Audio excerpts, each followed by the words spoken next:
ಎಲ್ಲರಿಗೂ ನಮಸ್ಕಾರ. ಬನ್ನಿ, ಇವತ್ತು ಒಂದು ಬಹಳ ಮುಖ್ಯವಾದ ವಿಷಯದ ಬಗ್ಗೆ ಮಾತಾಡೋಣ. ತೆಂಗಿನ ತೋಟದಿಂದ ಬರೋ ಆದಾಯವನ್ನು ಡಬಲ್ ಅಷ್ಟೇ ಅಲ್ಲ, ಅದಕ್ಕಿಂತ ಹೆಚ್ಚು ಮಾಡೋದು ಹೇಗೆ ಅಂತ ತಿಳ್ಕೊಳ್ಳೋಣ. ಒಂದೇ ಜಾಗದಲ್ಲಿ ಹಲವು ಬೆಳೆಗಳನ್ನ ಬೆಳೆಸಿ ಲಾಭವನ್ನು ಹೆಚ್ಚಿಸಿಕೊಳ್ಳುವ ಒಂದು ಅದ್ಭುತ ವಿಧಾನದ ಬಗ್ಗೆ ಪೂರ್ತಿಯಾಗಿ ನೋಡೋಣ. ಸರಿ, ಹಾಗಾದ್ರೆ ಶುರು ಮಾಡೋಣ ಅಲ್ವಾ?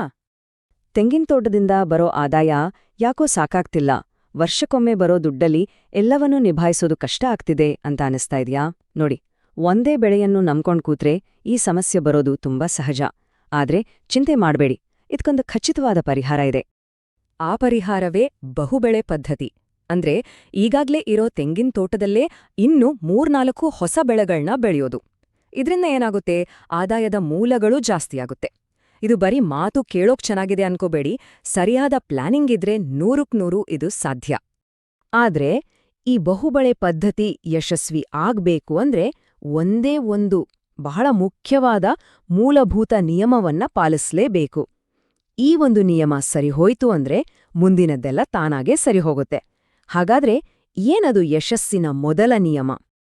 ಆ ನಿಯಮ ಬೇರೇನೂ ಅಲ್ಲ, ಅಂತರ. ಹೌದು, ನಿಮ್ಮ ತೆಂಗಿನ ಮರಗಳ ಸಾಲುಗಳ ನಡುವೆ ಕನಿಷ್ಠ 30ರಿಂದ 36 ಅಡಿ ಅಂತರ ಇರಲೇಬೇಕು. ಇದು ಈ ಇಡೀ ವ್ಯವಸ್ಥೆಯ ಅಡಿಪಾಯ. ನಂಬಿ, ಈ ಒಂದು ಸಂಖ್ಯೆ ನಿಮ್ಮ ತೋಟದ ಭವಿಷ್ಯವನ್ನೇ ಬದಲಿಸಬಲ್ಲ ಶಕ್ತಿ ಹೊಂದಿದೆ. ಯಾಕೆ ಈ ಅಂತರ ಇಷ್ಟೊಂದು ಮುಖ್ಯ ಅಂದ್ರೆ ಅದಕ್ಕೆ 3 ಕಾರಣಗಳಿವೆ. 1, ಸರಿಯಾದ ಅಂತರ ಇದ್ರೆ ಬೇರೆ ಬೆಳೆಗಳನ್ನು ನೆಡೋಕೆ ಬೇಕಾದಷ್ಟು ಜಾಗ ಸಿಗುತ್ತೆ. 2, ಎಲ್ಲಾ ಗಿಡಗಳಿಗೂ ಸೂರ್ಯನ ಬೆಳಕು ಚೆನ್ನಾಗಿ ತಾಗುತ್ತೆ. 3, ಮತ್ತು ಅತೀ ಮುಖ್ಯವಾಗಿ ಮಣ್ಣಲ್ಲಿರೋ ಪೋಷಕಾಂಶಗಳಿಗಾಗಿ ಗಿಡಗಳ ನಡುವೆ ಪೈಪೋಟಿ ನಡೆಯಲ್ಲ. ಸೊ ಇದನ್ನ ಚೆನ್ನಾಗಿ ನೆನ್ಪಿಟ್ಕೊಳ್ಳಿ. ಸ್ಪೇಸಿಂಗ್ ಸರಿ ಇದ್ರೆ ಫಾರ್ಮಿಂಗ್ ಈಸಿ, ಸ್ಪೇಸಿಂಗ್ ತಪ್ಪಿದ್ರೆ ಲಾಸ್ ರೆಡಿ. ಇದು ಕೇವಲ ಒಂದು ಲೈನ್ ಅಲ್ಲ, ಇದು ಬಹುಬೆಳೆ ಕೃಷಿಯ ಗೋಲ್ಡನ್ ರೂಲ್. ಸರಿ, ಆ ಸ್ಪೇಸಿಂಗ್ ನಿಯಮ ಅರ್ಥ ಆಯ್ತಲ್ವಾ? ಈಗ ಮೊದಲ ಮಾದರಿ ನೋಡೋಣ. ಅಕಸ್ಮಾತ್ ತೋಟದಲ್ಲಿ ಬೋರ್ವೆಲ್ ಅಥವಾ ನಿರಂತರ ನೀರಿನ ವ್ಯವಸ್ಥೆ ಇದ್ರೆ ಅವರಿಗಾಗಿ ಈ ಹೆಚ್ಚು ಆದಾಯದ ಮಾದರಿ. ಇಲ್ಲಿ ನಾವು ಚೆನ್ನಾಗಿ ಇಳುವರಿ ಕೊಡುವ ಬೆಳೆಗಳನ್ನ ಆಯ್ಕೆ ಮಾಡ್ಕೋಬಹುದು. ಮೊದಲನೇ ಬೆಳೆ ಅಡಿಗೆ. ಇಲ್ಲಿರೋ ಅಳತೆಗಳನ್ನ ಸ್ವಲ್ಪ ಗಮನವಿಟ್ಟು ನೋಡಿ. ತೆಂಗಿನ ಮರದಿಂದ 10-11 ಅಡಿ ದೂರದಲ್ಲಿ ಮೊದಲ ಅಡಿಗೆ ಸಾಲು ಶುರುವಾಗ್ಬೇಕು. ಆಮೇಲೆ ಗಿಡದಿಂದ ಗಿಡಕ್ಕೆ 9 ಅಡಿ ಮತ್ತು ಸಾಲಿನಿಂದ ಸಾಲಿಗೂ ಕೂಡ 9 ಅಡಿ ಅಂತರ ಕೊಡ್ಬೇಕು. ಈ ಅಳತೆಗಳು ಪಕ್ಕಾ ಇದ್ರೆ ಅಡಿಗೆ ಬೆಳೆ ಚೆನ್ನಾಗ್ ಬರುತ್ತೆ. ಯಾಕಂದ್ರೆ ಕೃಷಿಯಲ್ಲಿ ಒಂದು ಸಿಂಪಲ್ ಲಾಜಿಕ್ ಇದೆ. ಜಾಗ ಕೊಟ್ರೆ ಗಿಡ ಬೆಳೆಯುತ್ತೆ, ಜಾಗ ಕಳೆದ್ರೆ ಆದಾಯ ಕಡಿಮೆ ಆಗುತ್ತೆ. ಪ್ರತಿಯೊಂದು ಗಿಡಕ್ಕೂ ಬೆಳೆಯೋಕೆ ಅದರದೇ ಆದ ಜಾಗ ಬೇಕು. ಅದನ್ನ ಕೊಟ್ರೆ ಮಾತ್ರ ಒಳ್ಳೆ ಇಳುವರಿ ಸಿಗೋದು. ಸರಿ, ಈಗ ಬರೋಣ 2ನೇ ಬೆಳೆಗೆ, ಬಾಳೆ. ಆದ್ರೆ ಸುಮ್ನೆ ಬಾಳೆ ನೆಡೋದಲ್ಲ. ಬಾಳೆ ನೆಡೋದ್ರಲ್ಲಿ ಒಂದು ಸೀಕ್ರೆಟ್ ಟೆಕ್ನಿಕ್ ಇದೆ. ಅದೇ ಜಿಗ್ ಝ್ಯಾಗ್ ವಿಧಾನ. ಈ ವಿಧಾನ ಬಳಸಿದ್ರೆ ಬಾಳೆ ಬೆಳೆಯಲ್ಲಿ ಪೂರ್ತಿ ಇಳುವರಿ ಪಡೆಯಬಹುದು. ನೋಡಿ, ಸಾಮಾನ್ಯವಾಗಿ ನೇರ ಸಾಲಲ್ಲಿ ಬಾಳೆ ನೆಟ್ರೆ ಏನಾಗುತ್ತೆ ಗೊತ್ತಾ?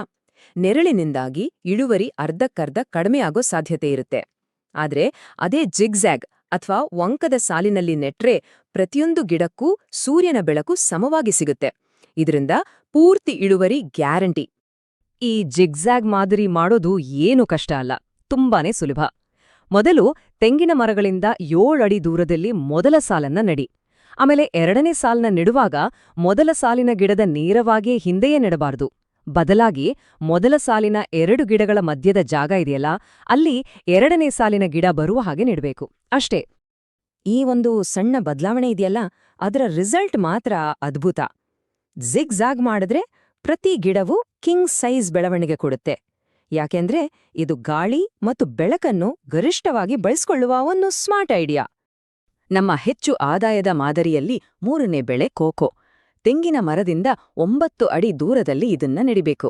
ಗಿಡದಿಂದ ಗಿಡಕ್ಕೆ 9 ಅಡಿ ಅಂತರ, ಆದ್ರೆ ಸಾಲಿನಿಂದ ಸಾಲಿಗೆ 18 ಅಡಿ ಅಂತರ ಇರಬೇಕು. ಕೋಕೋ ನೆರಳಲ್ಲಿ ಬೆಳೆಯೋಕೆ ಹೇಳಿ ಮಾಡ್ಸಿದ್ದು, ಹಾಗಾಗಿ ತೆಂಗಿನ ತೋಟಕ್ಕೆ ಇದು ಪರ್ಫೆಕ್ಟ್ ಮ್ಯಾಚ್. ಇದನ್ನ ಸಿಂಪಲ್ ಆಗಿ ಹೇಳೋದಾದ್ರೆ ಇದೊಂದು ಪಕ್ಕಾ ಗೆಲುವಿನ ಸೂತ್ರ. ಕೋಕೋನಟ್ ಶೇಡಲ್ಲಿ ಕೋಕೋ, ಫಾರ್ಮರ್ ಪಾಕೆಟಲ್ಲಿ ಕ್ಯಾಶ್ ಫ್ಲೋ.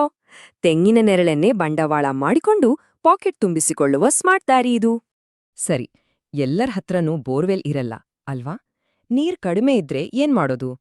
ಅವರಿಗಾಗಿಯೇ ಇದೆ ಈ ಜಾಣ್ಮೆಯ ಕೃಷಿ ಮಾದರಿ. ಇಲ್ಲಿ ಕಡಿಮೆ ನೀರನ್ನ ಬಳಸಿ ದೀರ್ಘಕಾಲದವರೆಗೆ ಆದಾಯ ಗಳಿಸೋದು ಹೇಗೆ ಅಂತ ನೋಡೋಣ. ನೀರಿನ ಕೊರತೆ ಇರೋ ಕಡೆ ಮಾವು, ಗೋಡಂಬಿ ಅಥವಾ ಸಪೋಟದಂತರ ಹಣ್ಣಿನ ಗಿಡಗಳನ್ನ ಬೆಳೆಸೋದು ಬಹಳ ಬುದ್ಧಿವಂತಿಕೆ. ಯಾಕಂದ್ರೆ ಇವಿಗೆ ಕಡಿಮೆ ನೀರು ಸಾಕು ಮತ್ತು ಒಮ್ಮೆ ನೆಟ್ಟ ಬೆಳೆಸಿದ್ರೆ ಸಾಕು, ವರ್ಷಾನುಗಟ್ಲೆ ಆದಾಯ ಕೊಡ್ತಾನೇ ಇರುತ್ತೆ. ಈ ಗಿಡಗಳನ್ನ ನೆಡೋಕೆ ಒಂದು ಸಖತ್ ಸಿಂಪಲ್ ವಿಧಾನ ಇದೆ. ಅದನ್ನ ಎಕ್ಸ್ ಮಾರ್ಕ್ ಮೆಥಡ್ ಅಂತ ಕರೆಯಬಹುದು. 4 ತೆಂಗಿನ ಮರಗಳು ಸೇರಿ ಒಂದು ಚೌಕ ಆಗುತ್ತಲ್ಲ, ಅದರ ಮಧ್ಯದಲ್ಲಿ ಅಂದ್ರೆ ಆ ಚೌಕದ 2 ಮೂಲೆಗಳನ್ನ ಸೇರಿಸಿದ್ರೆ ಒಂದು ಎಕ್ಸ್ ಥರ ಆಗತ್ತಲ್ಲ, ಅದರ ಕೇಂದ್ರದಲ್ಲಿ ಒಂದು ಹಣ್ಣಿನ ಗಿಡವನ್ನ ನೆಡಬೇಕು ಅಷ್ಟೇ. ಜಾಗದ ಸದುಪಯೋಗ ಆಗುತ್ತೆ. ನೋಡಿ, ಇದ್ರಿಂದ ಏನ್ ಗೊತ್ತಾಗುತ್ತೆ ಅಂದ್ರೆ, ನೀರು ಇಲ್ಲ ಅಂದ್ರೆ ಪ್ರಾಬ್ಲಮ್ ಅಲ್ಲ, ಪ್ಲಾನಿಂಗ್ ಇಲ್ಲ ಅಂದ್ರೆ ಪ್ರಾಬ್ಲಮ್. ಸರಿಯಾದ ಯೋಜನೆ ಇದ್ರೆ ಯಾವುದೇ ಸಮಸ್ಯೆಯನ್ನು ಒಂದು ಅವಕಾಶವಾಗಿ ಬದಲಾಯಿಸಬಹುದು. ಅಷ್ಟೇ ಅಲ್ಲ, ಇನ್ನೊಂದು ಬೋನಸ್ ಆದಾಯದ ಮೂಲನೂ ಇದೆ. ಅದೇ ನುಗ್ಗೆ. ಇದು ತುಂಬಾ ಬೇಗ ಬೆಳೆಯುತ್ತೆ, ಮಾರ್ಕೆಟ್ನಲ್ಲಿ ಪ್ರತಿದಿನ ಇದಕ್ಕೆ ಡಿಮ್ಯಾಂಡ್ ಇದೆ ಮತ್ತು ನೀರು ಕೂಡ ಜಾಸ್ತಿ ಬೇಕಾಗಿಲ್ಲ. ತೆಂಗಿನ ಮರಗಳ ಸಾಲಿನಲ್ಲಿಯೇ ಪ್ರತಿ 7 ಅಡಿಗೆ ಒಂದು ನುಗ್ಗೆಗಿಡ ನೆಟ್ರೆ ಸಾಕು, ದಿನನಿತ್ಯದ ಖರ್ಚಿಗೆ ಒಂದು ದಾರಿ ಆದ ಹಾಗೆ.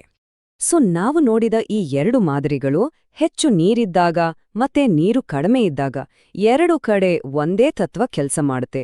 ಅದೇ ಸ್ಮಾರ್ಟ್ ಆದಾಯದ ಶಕ್ತಿ. ಒಂದೇ ಬೆಳೆಯನ್ನ ನಂಬಿ ಕಷ್ಟಪಡೋ ಬದಲು ನಮ್ಮಲ್ಲಿರೋ ಸಂಪನ್ಮೂಲಗಳನ್ನ ಜಾಣ್ಮೆಯಿಂದ ಬಳಸಿ ಹಲವು ಆದಾಯದ ಮೂಲಗಳನ್ನ ಸೃಷ್ಟಿಸ್ಕೊಳ್ಳೋದೇ ಬುದ್ಧಿವಂತಿಕೆ. ಕೊನೆಯದಾಗಿ ಈ ಒಂದು ಮಾತನ್ನ ಯಾವತ್ತೂ ಮರಿಬೇಡಿ. ಸಿಂಗಲ್ ಕ್ರಾಪ್ ಫಾರ್ಮರ್ ಸ್ಟ್ರಗಲ್ ಮಾಡ್ತಾನೆ, multi crop farmer smart income ಮಾಡ್ತಾನೆ. ಇದು ಕೃಷಿಯಲ್ಲಿ ಹೊಸ ರೀತಿಯಲ್ಲಿ ಯೋಚಿಸುವ ಸಮಯ. ಈಗ ಈ ಇಡೀ ಚರ್ಚೆಯ ಕೊನೆಯಲ್ಲಿ ಎಲ್ಲರೂ ಯೋಚಿಸಬೇಕಾದ ಒಂದು ಮುಖ್ಯ ಪ್ರಶ್ನೆ: ನಾವು ಮಾಡುವ ಕೃಷಿ ಕೇವಲ ನಮಗಾಗೇ ಅಲ್ಲ, ನಮ್ಮ ಮುಂದಿನ ಪೀಳಿಗೆಗೂ ಸೇರಿದ್ದು. ಹಾಗಾದ್ರೆ ನಮ್ಮ ಮಕ್ಕಳಿಗೆ ಮತ್ತು ನಮ್ಮ ಭೂಮಿಗೆ ಹೆಚ್ಚು ಲಾಭದಾಯಕ ಹಾಗೂ ಸಮರ್ಥನೀಯವಾದ ಬಹುಬೆಳೆ ಮಾದರಿ ಯಾವುದು? ಇದರ ಬಗ್ಗೆ ಖಂಡಿತ ಯೋಚನೆ ಮಾಡಿ.